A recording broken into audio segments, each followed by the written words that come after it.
Vamos lá. Então, olha, a gente já chegou a ver alguns tipos de frase para a gente compreender, embora sejam frases extremamente simples, mas já dá para a gente ter um norteamento do que é sujeito, o que é predicado, até porque, meus queridos, como a gente já está num processo um tanto quanto mais avançado, no sentido de você já está terminando o seu estudo, não é isso? E prosseguindo os seus estudos por outros caminhos, não é isso? Não faz muito sentido a gente perder muito tempo numa informação que você já deveria ter um certo conhecimento. A gente apenas retoma algumas coisas porque a gente sabe que nesse percurso inteiro apreender todas essas informações é um processo complexo. Então a gente retoma algumas coisas só para a gente ficar assim, aquela coisa assim de não fizemos o que deveria ter sido feito, né? E não ficar aquela sensação chata, né? Mas vamos lá. Já vimos o que é sujeito, o que é predicado, e agora a gente vai entrar nos tipos de sujeito. A gente tem alguns tipos de sujeitos, e o primeiro tipo de sujeito que a gente vai ver agora é o sujeito simples. Preste atenção, se eu estou falando que o sujeito é simples, você tem que entender que existe uma diferença entre sujeito simples e sujeito composto. Se eu estou falando que é simples, entendam simples como um agente, uma coisa só, ou uma pessoa só, ou um objeto só, para você entender claramente na sua mente, tá? Quando eu falo de sujeito composto, entendo que eu não estou falando mais de uma pessoa apenas, de um objeto apenas, de uma coisa apenas. Eu estou falando de mais de um, ou seja, de 2 para cima, tá?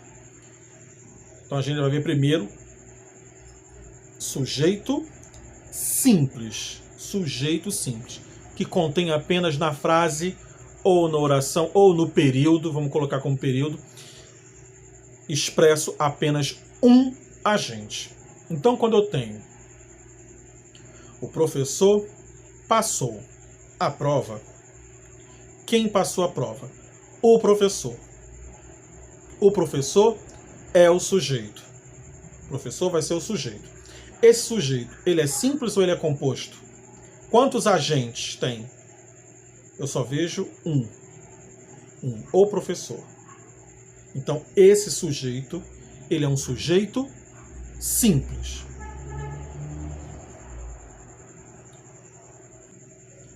A casa estava suja. Quem estava suja?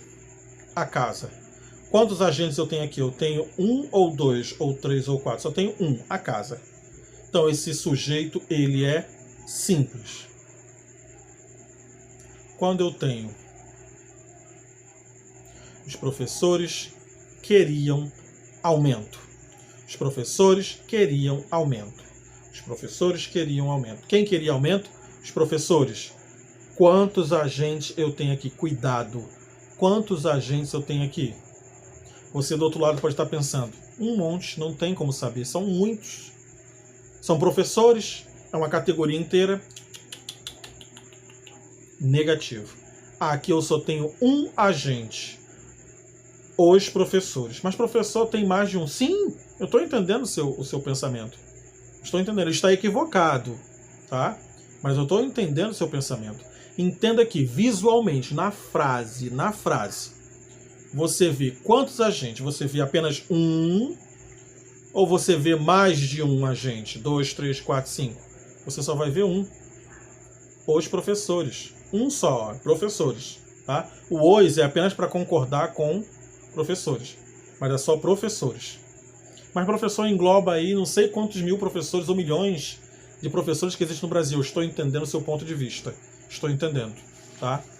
Mas acontece que na sentença da frase você está vendo apenas um agente, os professores. Quem queria aumento?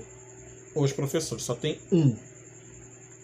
Agora, se eu coloco os professores do estado e os professores do município queriam aumento, aí são outros 500, tá? Mas nesta frase que eu disse, os professores queriam aumento, você vê apenas um agente. Portanto, este sujeito é sujeito simples. A cadela deu cria. Quem deu cria? A cadela. Sujeito, a cadela. Deu cria, o predicado. Esse sujeito, a cadela, é um sujeito simples ou um sujeito composto? Só pode ser simples, porque eu estou vendo apenas um agente, a cadela. Então entendo que sujeito simples é extremamente simples de se entender. Basta eu entender que tem que haver apenas um agente. Independentemente deste agente na sua mente, ele dá uma ideia de generalizador, como professores, né? Que são milhões que existem no Brasil. E aí você poderia pensar que o sujeito não seria simples, mas sim composto. Mas não. Na frase, na sentença, você vê apenas um agente. Quando tiver mais de um agente, então não vai ser simples, vai ser composto. Mas neste caso eu vejo apenas um agente, por mais que ele dê a ideia de generalizador, tá certo? Não vamos confundir, tá bom?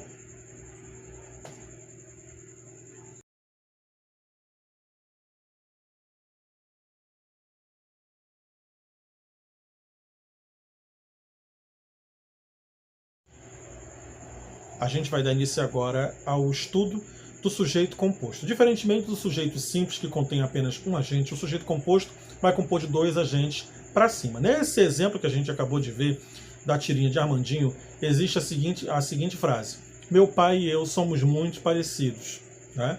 Meu pai e eu somos muito parecidos. E aí a gente observa o seguinte: quem são parecidos? Né? Quem são parecidos? Quem são parecidos? Meu pai, olha aí, meu pai, um agente, e eu, segundo agente, dois agentes. Então aí esse sujeito, ele não vai ser mais sujeito simples. Se fosse apenas meu pai parece comigo, aí seria sujeito simples. Como a gente tem meu pai e eu somos muito parecidos, então quem são parecidos aí? Meu pai e eu, dois agentes, sujeito composto. Agora sim, quando eu tenho essa frase, o professor e a coordenação realizaram um projeto. Quem realizou o projeto? O professor e a coordenação. Dois agentes, sujeito composto.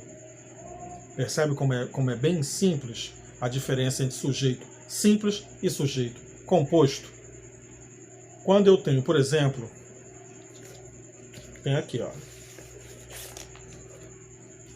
livro e escova. Livro e escova. Não tem nada a ver, mas livro e escova são diferentes. Quem são diferentes? Livro e escova. Dois agentes. Sujeito composto. Não há dúvida, não deve haver dúvidas, certo? Então percebo que quando eu tenho mais de um agente, ali eu estou diante não mais de um sujeito simples, mas sim diante de um sujeito composto. Então essa é a diferença simples entre sujeito simples e sujeito composto. Deu para entender? Vamos agora para outro tipo de sujeito, tá bom? Bora lá.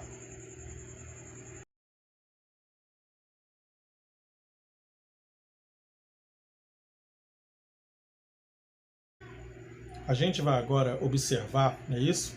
Essa tira, esse gênero tira, e entender que nele contém dentre tantas frases, dentre tantas orações, existe uma que a gente vai tomar como base de referência para a gente entender o que é sujeito oculto, sujeito implícito, sobretudo sujeito desinencial. Na última parte da tira, no último período, contém uma frase que diz assim: adoro cestas.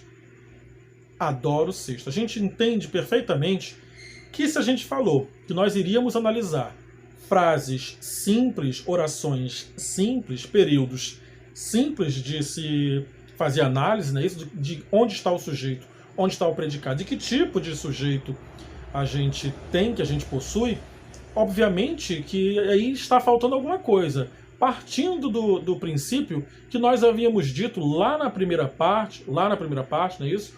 Do vídeo, que nós iríamos analisar frases simples do tipo canônica, frases canônicas. O que seria, então, esses tipos de frases canônicas? Aqueles tipos de frase que a gente já sabe onde está o sujeito, onde está o verbo e onde está o complemento.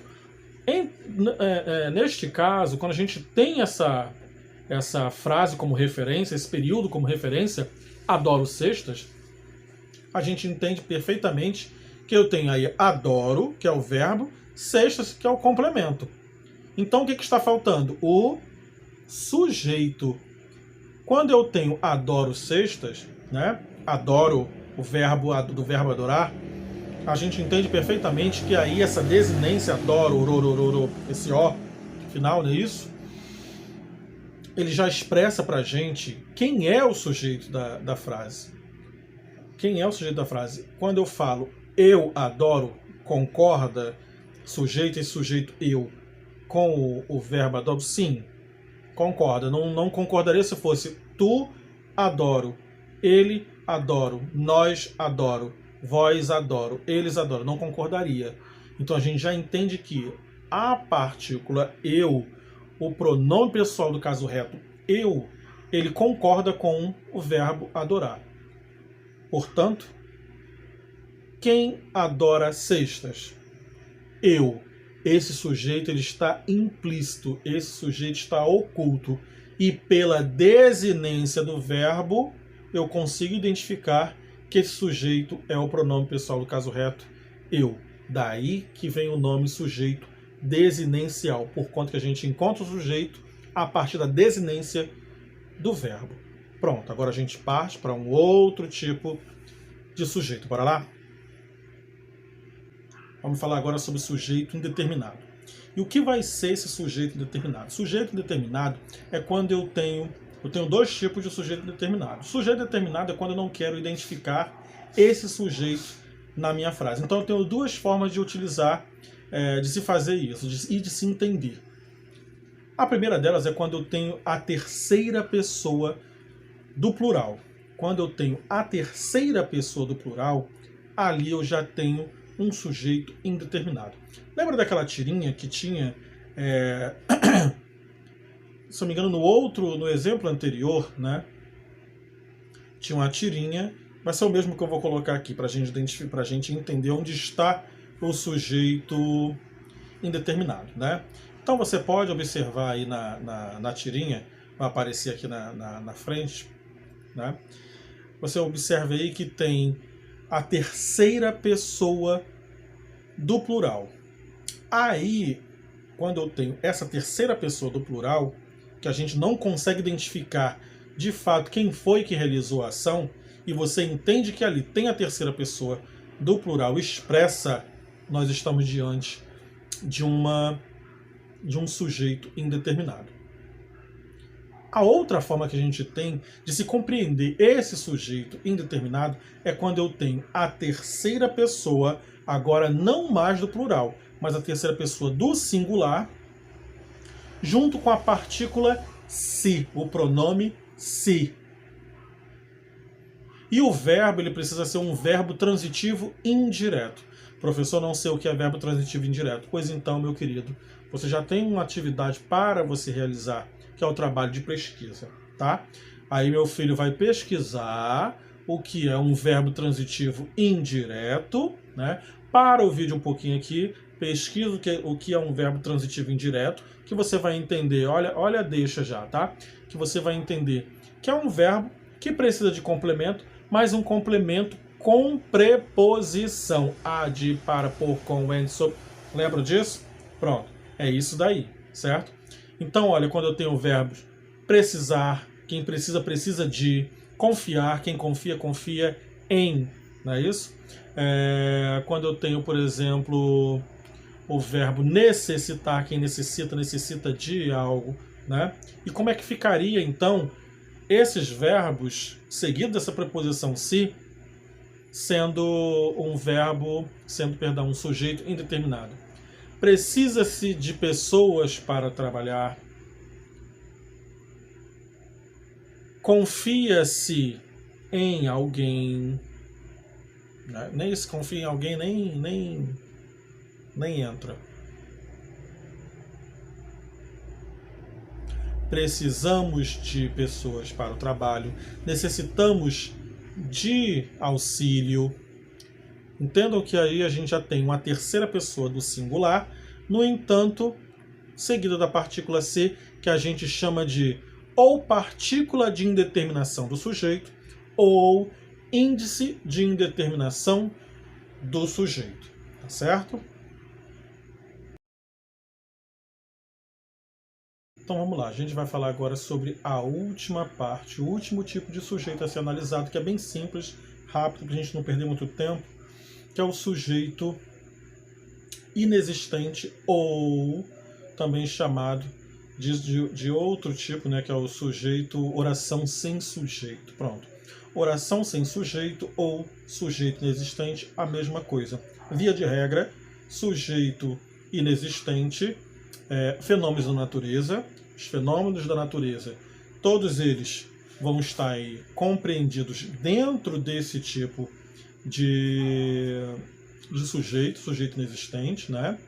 E também os verbos, dois tipos de verbos. O verbo haver, no sentido de existir, e aquele verbo fazer, no sentido de tempo, né?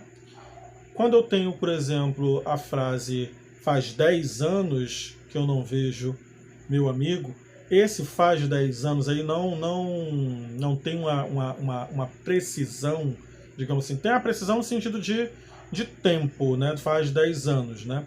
Mas a gente não consegue identificar onde está esse sujeito dentro dessa oração. Então a gente denomina como oração sem sujeito.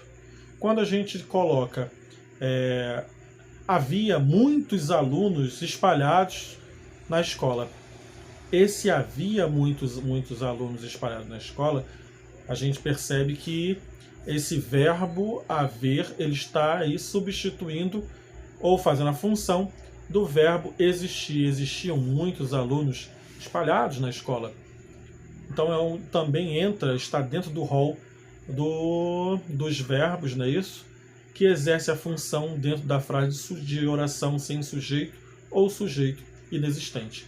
E a gente falou também sobre os fenômenos da natureza, os verbos que indicam fenômenos da natureza. Choveu, relampejou, trovejou, clareou, anoiteceu, trovejou, garoou, enfim.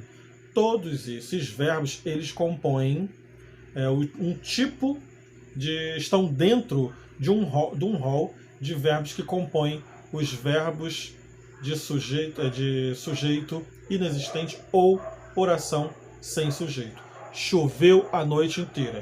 Pronto, é um fenômeno da natureza. Choveu, simplesmente. Eu poderia falar choveu, mas quando eu coloco choveu a noite inteira aí é apenas um complemento, mas choveu. Se choveu a noite inteira, se choveu torrencialmente, se choveu espaçadamente, começou uma hora, parou, depois continuou, depois parou e deu uma continuidade, não interessa. Choveu da mesma forma. Se choveu direto ou foi dividido em parcelas, em suaves parcelas, não é isso? Em suaves prestações, isso aí pouco interessa. Aconteceu um fenômeno da natureza. Choveu.